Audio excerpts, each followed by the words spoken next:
I'm Jennifer, 28F, and I've been married to Austin, 32M, for 3 years. Our story began 5 years ago when I was a fresh college graduate, working as a barista at a local coffee shop. Austin was a regular customer, always ordering the same thing, a double espresso, no sugar. He was charming, successful, and seemed to have his life together. I was instantly drawn to him. I grew up in a family where emotions were rarely expressed. My parents, both academics, valued intellectual pursuits over emotional connections. My sister Amelia, 25F, and I learned to keep our feelings to ourselves from a young age. This upbringing left me ill-equipped to navigate complex relationships. Austin and I started dating after a month of flirtatious exchanges over the coffee counter. He swept me off my feet with fancy dinners and surprise weekend getaways. I was so caught up in the whirlwind romance that I barely noticed the red flags.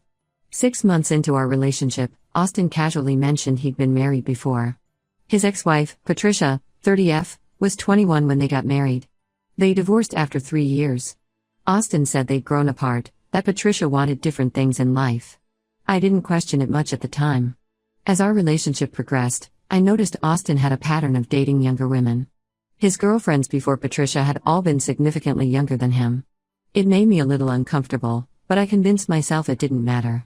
After all, I was different, right? We got married 2 years after we started dating.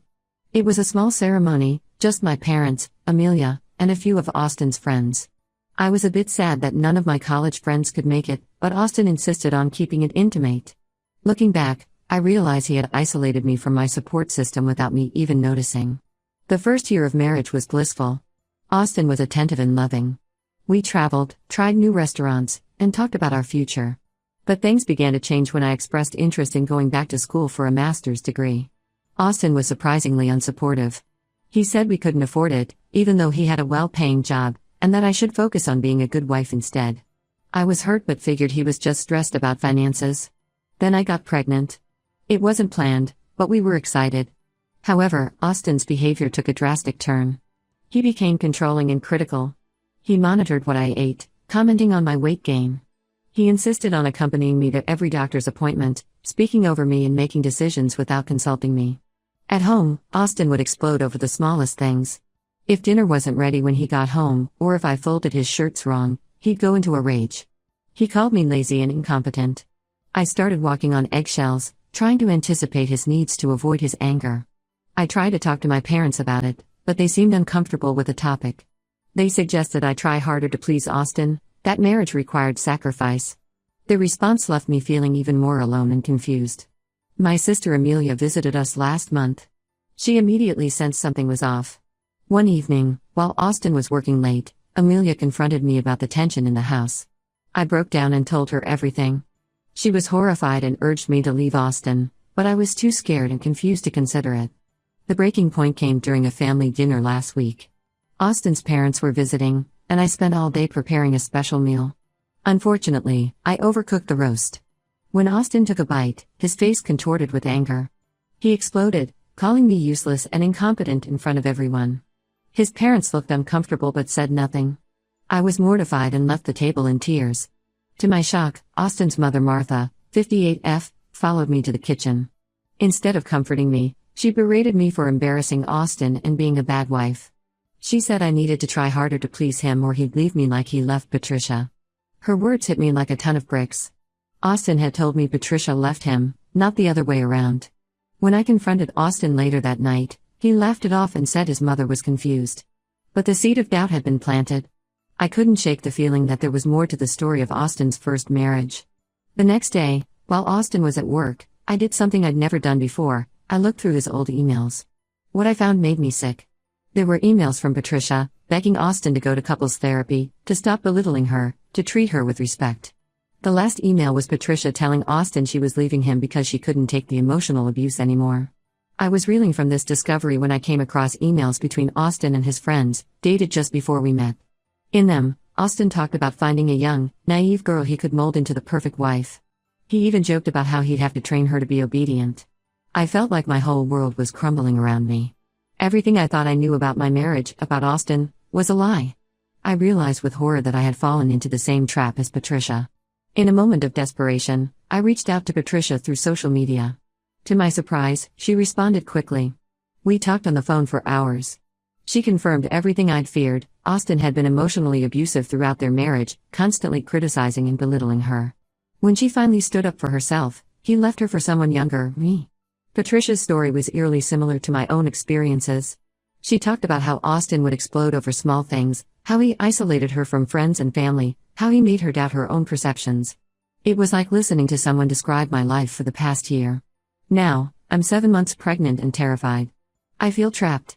I'm financially dependent on Austin, having quit my job at his insistence when we got married. My family, while well-meaning, doesn't understand the gravity of the situation. Amelia is the only one who seems to grasp how serious this is, but she lives in another state and has her own life. I'm scared for my future and my baby's future. I don't want my child to grow up thinking this is what love looks like. But I'm also terrified of being a single mother with no job and no support system. Am I overreacting? Should I try to make things work for the sake of our child? Or should I leave before things get worse? I need advice on how to handle this situation. I feel lost and alone, and I don't know where to turn. Update 1. It's been 2 weeks since my last post, and my world has been turned upside down. First, I want to thank everyone for their support and advice. Your comments opened my eyes to the severity of my situation and gave me the courage to take action. After careful consideration and many sleepless nights, I decided to leave Austin. The thought of raising my child in such a toxic environment became unbearable. I reached out to my sister Amelia, explaining everything in detail. To my surprise and relief, she immediately offered to let me stay with her. Amelia lives in a small apartment in the city, but she said she'd sleep on the couch to give me the bedroom. Her kindness brought me to tears. Planning my exit was nerve-wracking. I was constantly afraid Austin would discover my intentions. While he was at work, I slowly gathered essential documents, clothes, and some personal items. I was careful not to take too much at once, fearing Austin would notice. I also started squirreling away small amounts of cash from our grocery budget, hiding it in a tampon box. The day I left, I waited until Austin had gone to work. I called a taxi and left a note explaining that I needed space to think about our relationship and would be staying with Amelia for a while. I didn't mention my plans to leave permanently, fearing Austin's reaction if he knew the truth. The first few days at Amelia's were a whirlwind of emotions. I felt relieved to be away from Austin's constant criticism, but also guilty and scared. What if I was making a mistake? What if I couldn't make it on my own? Austin called and texted incessantly, alternating between tearful apologies and angry accusations. I didn't respond, which only fueled his anger. Amelia was my rock during this time. She listened without judgment, held me when I cried, and assured me I was doing the right thing. She even took a few days off work to help me settle in and look for a job. Her support meant everything to me. A week after I left, Austin showed up at Amelia's apartment. He was furious, demanding I come home. He said I was being selfish, that I was tearing our family apart. Amelia stood her ground and threatened to call the police if he didn't leave. It was terrifying, but seeing Amelia stand up to him gave me strength. After Austin left, Amelia insisted we install a new lock on her door, just in case. The next day, I received a surprising call from Martha, Austin's mother. Her tone was completely different from the night of the dinner. She apologized for her behavior and confessed that she had enabled Austin's abusive tendencies for years. She admitted to covering up his behavior with Patricia and expressed regret for not speaking up sooner. Martha shared some shocking details about Austin's childhood. Apparently, Austin's father had been emotionally abusive, and Martha had always made excuses for his behavior. She realized she had taught Austin that this behavior was acceptable. While I appreciated her honesty, it didn't change my decision to leave.